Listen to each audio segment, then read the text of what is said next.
Hello, bienvenue dans cette nouvelle vidéo. Aujourd'hui, on va voir les différents types de marketplace qu'il existe, donc B2B, B2C et C2C. Et on va voir également les différents types de rémunération que vous pouvez utiliser lorsque vous créez une marketplace. Donc c'est un assez gros chapitre. Je pense que ça va être assez court parce que bon, c'est quand même une vidéo normalement de la formation. J'ai enlevé quelques slides et je vais la raccourcir parce que ce serait un petit peu un manque de respect envers ceux qui ont payé le programme. Donc, on va y faire, en gros, je ne sais pas combien de temps ça va durer, mais il y a beaucoup de valeur pour ceux qui veulent lancer une marketplace. Donc, de nouveau, n'oubliez pas, rejoignez la formation gratuite si les marketplaces vous intéressent, si vous souhaitez lancer vous-même votre marketplace ou si vous voulez aider les entreprises à générer du lead, ça peut être utile même si vous avez une agence marketing, évidemment. Donc voilà, vous avez le lien de toute façon en description, n'hésitez pas à vous inscrire. Donc maintenant, les trois types de marketplace. Moi, personnellement, je fais que de la marketplace B2C.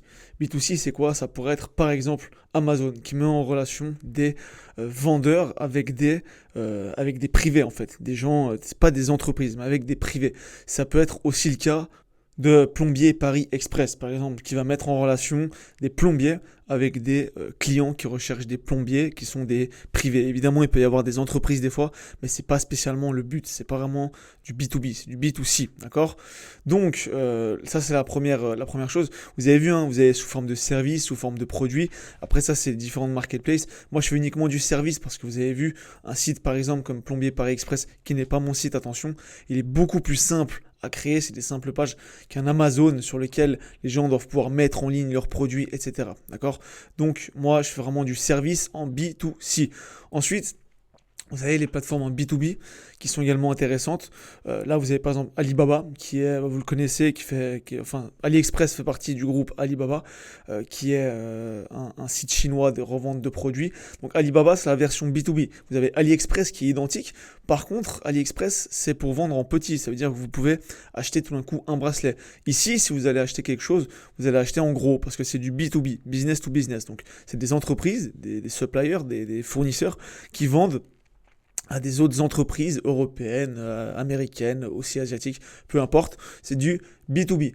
Et là, on a justement le C2C. Donc le C2C, c'est de customer to customer, donc client à client. Par exemple, si j'ai envie, moi, de vendre ma maison sans passer par une agence qui va me prendre, je sais pas, 3% de frais sur la vente, eh ben, je peux aller sur des sites comme paruvendu.fr, par exemple, et mettre en ligne ma maison pour essayer de la vendre par moi-même. Évidemment, c'est extrêmement déconseillé pour l'immobilier, parce que c'est quand même quelque chose de gros, une vente immobilière, il faut se faire conseiller, c'est important. Mais vous avez compris le concept, vous pouvez vendre vos t-shirts. Voilà, il y a aussi Vinted par exemple. Vinted, vous connaissez sûrement, qui est un site de C2C, sauf erreur de ma part, parce que vous pouvez venir là et vous pouvez venir vendre vos vêtements que vous voulez vendre. Donc voilà, ça c'est du C2C. Maintenant, on va voir un peu les avantages et les inconvénients de chacun. Donc première chose, moi, comme je vous l'ai dit, je fais du B2C, donc type Amazon. C'est des entreprises qui vendent à des privés. Par contre, je le fais sous forme de service. Donc, ça peut être plombier, ça peut être de l'immobilier, ça peut être plein de choses, mais c'est entreprise à particulier. Donc, pourquoi moi je fais ça? Simplement, un premier avantage que vous avez et que vous avez également pour le B2B, ça va être que vous avez besoin de beaucoup moins de partenaires. Je m'explique. Quand vous faites du C2C, donc par exemple des gens qui vendent leur maison à d'autres gens qui veulent acheter une maison, à d'autres privés qui veulent acheter une maison.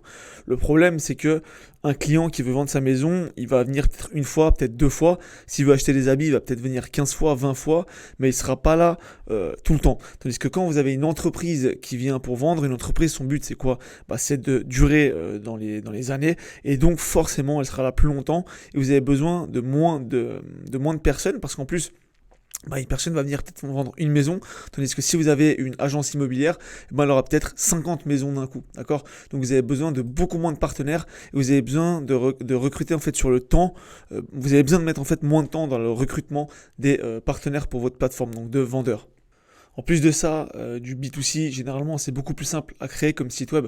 Là, c'est un mauvais exemple, mais si on reprend Plombier, Paris Express, faut voir que c'est un site extrêmement simple. Par contre, si c'était des privés qui devaient mettre en ligne leurs annonces. Ça demande directement un espace administrateur pour vos clients, etc. Et c'est beaucoup plus compliqué. C'est pour ça les sites généralement en B2C ou en B2B également, ils sont vraiment plus basiques avec un modèle comme ça, avec des pages qui drainent du trafic, avec une demande de devis, un truc de recontact ou des choses comme ça. Mais c'est généralement beaucoup plus simple. N'hésitez pas d'ailleurs à aller checker ma chaîne YouTube. Il y a pas mal de vidéos où je montre quelques marketplaces que j'ai faites qui sont extrêmement basiques, qui n'ont pas tout le temps bien marché. Mais voilà, vous connaissez le problème du SEO. Les niches, on essaie un peu de les garder quand même. Les niches qui fonctionnent, on essaie de les garder un petit peu secrètes, quoi. En plus de ça, il existe énormément de niches en B2C, c'est assez fou. Donc vous êtes très peu limité dans le choix de vos niches. Et dernier point qui est très intéressant, c'est que vous pouvez faire à la commission. On va le voir après, les différents types de rémunération, mais la commission, c'est réellement personnellement ce que je préfère. On a testé la vente de leads, on a testé la commission, on a testé l'abonnement type annuaire, enfin une marketplace qui se vendait en abonnement, donc c'est pas un annuaire, mais les annuaires vendent, enfin vous avez compris. Donc nous, on fait à la commission maintenant parce qu'on gagne vraiment beaucoup plus en faisant à la com. Et malheureusement, sur du C2C, donc du customer to customer par exemple, c'est pas possible. Pour la simple et unique raison que les gens listent leurs produits et vous n'avez aucun contrôle sur leur vente, etc. Donc c'est plus compliqué. C'est beaucoup plus compliqué. À la limite, vous pourriez peut-être le faire, mais votre plateforme, elle serait extrêmement complexe à créer. Maintenant, pour le B2B, donc type Alibaba, on va voir les avantages. Le premier, c'est déjà qu'en général, vous avez des beaucoup plus gros deals. Évidemment, c'est logique. Si on prend l'exemple d'Alibaba et AliExpress, comme je l'ai dit juste avant, AliExpress, ils vous vendent par exemple un bracelet. Par contre, sur Alibaba, vous êtes limité à 50 bracelets au minimum. C'est la même chose pour tout. Les entreprises ont toujours plus d'argent. Peu importe ce que c'est, ça sera toujours des plus grosses infrastructures, plus de quantité, etc. Donc, c'est généralement des plus gros deals, ce qui est quand même un avantage à ne pas négliger. Mais de nouveau, vous voyez, si on fait des abonnements, c'est un peu con. Ok, votre abonnement, vous pourrez le vendre peut-être un peu plus cher que sur un truc B2C. Mais quand vous faites à la commission, vous voyez vraiment la différence. Lorsque les deals sont plus élevés, vous le voyez directement dans vos commissions parce que vous prenez simplement un pourcentage sur une plus grosse somme. Et de nouveau, voilà, je l'ai dit dans le point 1, mais vous pouvez également faire la commission sur du B2B. Maintenant, pour le C2C, donc quand c'est un client qui vend à un autre client, peu importe ce que c'est, vous avez déjà un avantage qui pour moi est le plus grand, c'est que vous pouvez vraiment créer quelque chose de grand. Vous pouvez créer quelque chose de très innovant et créer quelque chose qui puisse aller extrêmement loin.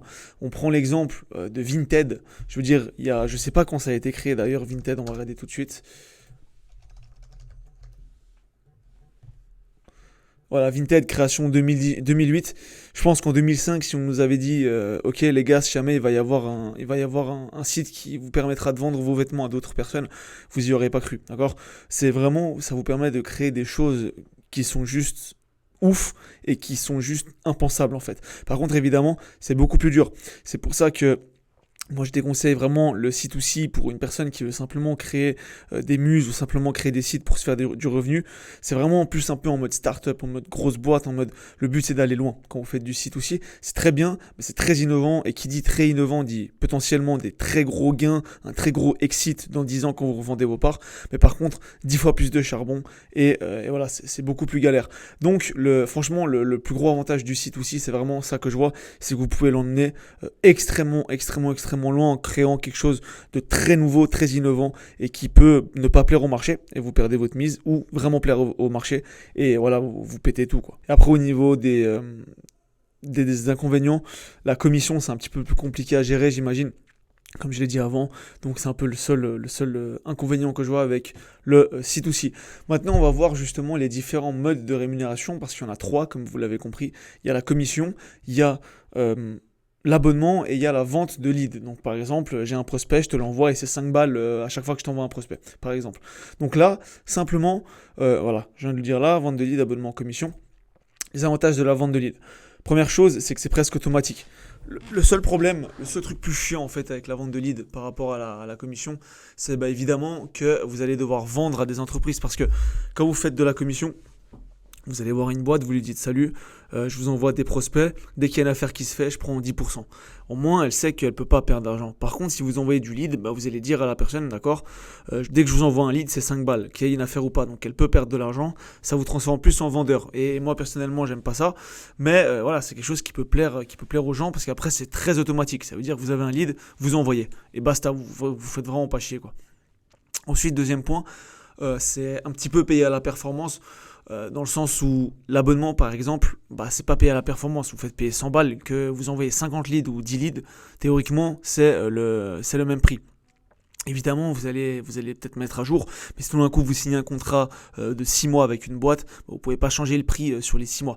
Donc c'est à vous après de bien gérer ça, mais c'est moins payé à la performance. Là, la vente de leads, c'est déjà plus payé à la performance que l'abonnement.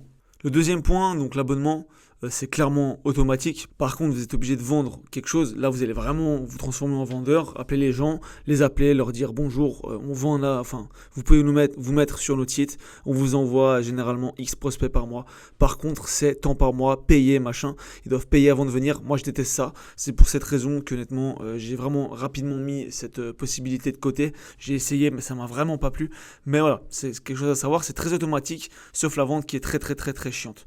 Ensuite, sur la marketplace, soit le client est perdant, simplement parce que c'est soit vous envoyez trop de prospects, soit vous envoyez pas assez de prospects, et finalement soit l'un soit l'autre n'est pas rentable. Ce qui est un peu con, il y en aura forcément un qui sera frustré, et c'est jamais bon quand quelqu'un est frustré dans une collaboration.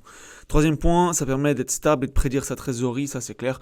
Vous n'allez pas avoir une croissance de malade, là j'ai mis croissance 1 sur 3, parce que simplement vous n'allez pas passer de 500 € à 10 000 € le mois prochain en faisant de l'abonnement. C'est pas le plus optimisé. Le plus optimisé pour ça, c'est très simple, ça va être la commission. C'est ce que je fais tout le temps. Je vais vous l'expliquer pourquoi. Premier point, simplement, c'est le moins automatique. Bon, voilà, je dis que je fais ça et je mets directement un inconvénient. Mais c'est vrai que c'est le moins automatique dans la gestion des clients. Ça, c'est effectivement réel parce qu'il faut faire un contrôle, etc. pour savoir si les affaires se sont faites. Donc c'est clair que c'est moins automatique. Par contre, vous avez aucune vente. Vous appelez les prestataires, vous dites bonjour, j'ai un client pour vous, on prend 5% si ça se fait. Si vous gagnez, on gagne. C'est gagnant-gagnant, c'est parti. En plus, c'est beaucoup mieux rémunéré. On a vu, nous, nos statistiques, on gagne à peu près 5 à 10 fois mieux en faisant de la commission que de la vente de lead. D'accord ? Donc c'est carrément abusé. Je veux dire, ça prend pas 10 fois plus de temps. Donc théoriquement, on est clairement beaucoup plus rentable. Parce que ça prend un petit peu plus de temps. Et en plus, il n'y a rien à vendre. Troisième point, c'est très simple à déléguer. Vous prenez un pote au début, ensuite vous prenez un freelance dans un call center, peu importe. Vous pouvez payer à la commission. Donc c'est extrêmement simple à déléguer. Et en plus, c'est le meilleur moyen de faire de la croissance, de rapidement augmenter vos revenus parce que vous avez des meilleurs revenus, vous avez un vrai business à gérer. C'est pas de l'automatisation pure, mais c'est de la... Là, on est plus en fait dans l'optimisation du revenu plutôt que l'optimisation du temps sur ce système-là. Donc voilà, j'espère en tout cas que vous avez bien compris. N'hésitez pas à poser vos questions en commentaire, n'hésitez pas à me contacter sur Discord si vous avez des questions. Lâchez un petit like, un petit com, ça fait toujours plaisir, ça aide à référencer la vidéo. Sur ce, je vous souhaite une bonne journée, une bonne soirée. Allez, ciao.